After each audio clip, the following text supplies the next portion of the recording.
আসসালামু আলাইকুম dear students, dear learners. আজকে আমরা আল ওয়াহাদাতু সানিয়া সম্পর্কে আলোচনা করব। আল ওয়াহাদাতু সানিয়াতে উল্লেখ করা হয়েছে আল উসরাহ। উসরা মানে হচ্ছে পরিবার, আর এর বহুবচন হচ্ছে উসরাত, আবার উসারুনও বলা হয়।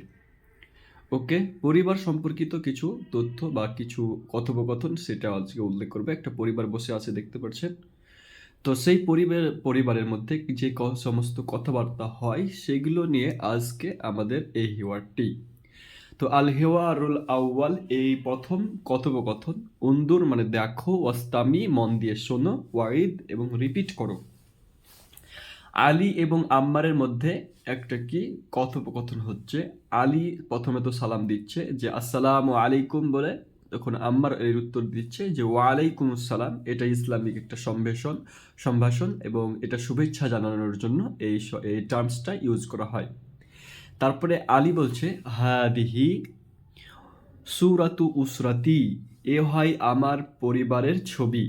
তো দেখতে পাচ্ছেন পাশে ছবি দিয়ে দিয়েছে, ওকে, অথবা ওই উপরকার ছবিটা যে কোনো একটা। তো বলছে মাশা আল্লাহ, আম্মার বলছে মাশা আল্লাহ, আল্লাহ যা চান, এটা হচ্ছে তার অর্থ। কিন্তু এই ট্রান্সটা কোনোটা কিছু আশ্চর্যজনক কিছু দেখলে এই শব্দটা বলে, অথবা এটা কোনো কিছু সুন্দর জিনিস দেখলে এই শব্দটা বলে থাকে।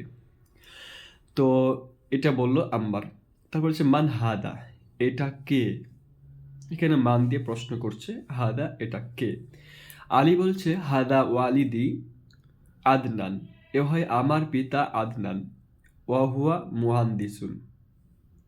আম্মার বলছে ওয়ামান হাদিহি, এবং এটা কে? তো এক্ষেত্রে মহিলাদের দিকে ইশারা করে কি করছে, বলছে যে এটা কে। তখন আলী বলছে হাদিহি ওয়ালিদাতি সাইয়্যিদা, এ হয় আমার মানে ওয়ালিদা বা আমার মাতা, সাইয়্যিদা, ওয়াহিয়া তবিবাতুন, এবং সে একজন ডাক্তার। আম্মার বলছে ওয়ামান হাদা, এবং এটাকে? তো আলী উত্তর দিচ্ছে হাদা আখি ঈসা, এ হয় আমার ভাই ঈসা, ওয়াহুয়া তালিবুন, এবং সে একজন স্টুডেন্ট বা ছাত্র। আম্মার কি বলছে ওয়ামান হাদিহি, এবং এটাকে? তখন আলী বলছে হাদিহি উখতি আবলা, এ হয় আমার বোন আবলা, ওয়াহিয়া মুআল্লিমাতুন, এবং সে হয় একজন শিক্ষিকা, ওয়াহাদা জাদ্দি, এবং এ হয় আমার পিতামহ অর্থাৎ দাদা, এ হয় আমার দাদা, ওয়াহিয়া জাদ্দাতি, এবং এ হয় আমার পিতামহী বা আমার দাদি। তারপরে আম্মার বলছে মাশা আল্লাহ, কতই না সুন্দর বলতে পারেন। এটার মানে এক পক্ষে যদি আমরা নিই এমনি, কোনো একটা কিছু সুন্দর জিনিস দেখলেন বা আশ্চর্যজনক জিনিস দেখলেন, তখন মাশা আল্লাহ বললেন। তো এটার প্রকৃত মানে হচ্ছে যে আল্লাহ যা চান। ওকে, তো এ হচ্ছে প্রথম আর হিওয়ারটা। তারপরে হিওয়ারের ক্ষেত্রে আমরা মুফরাদাতগুলো আলোচনা করে নেব।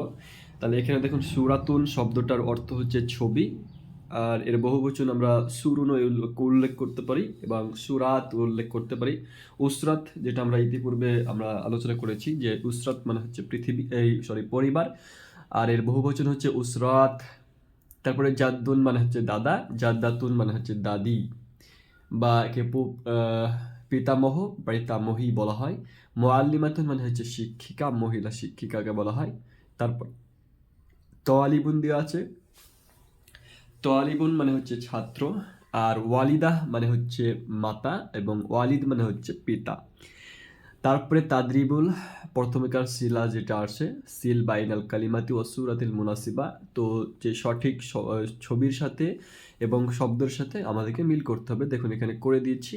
প্রথমত তো হচ্ছে জাদ্দুন আর জাদ্দাতুন, দেখতে পাচ্ছেন যে মেয়েটা হয় জাদ্দাতুন, মহিলাদের শেষে মানে শব্দের শেষে যেটা মুয়ান্নাস, সেই মুয়ান্নাসের শব্দের শেষে একটা গোলতা থাকে, তার জন্য এখানে দেখুন জাদ্দাতুন হয়েছে, মানে হচ্ছে দাদি, আর জাদ্দুন মানে হচ্ছে দাদা।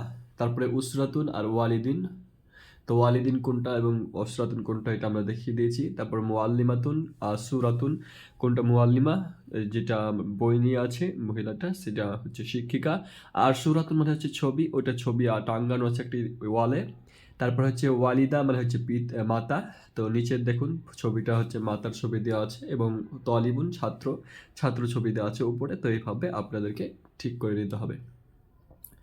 তো আজকে পর্যন্ত প্রথম হিওয়ারটা কমপ্লিট। তো ভালো লাগলে অবশ্যই কি করবেন, আমাকে লাইক করবেন ভিডিওতে, এবং যদি চ্যানেলে প্রথম হয়ে থাকেন তাহলে আপনাকে একটা রিকোয়েস্ট করব যে আমার চ্যানেলটিকে সাবস্ক্রাইব করে সাপোর্ট করবেন। ধন্যবাদ। আসসালামু আলাইকুম।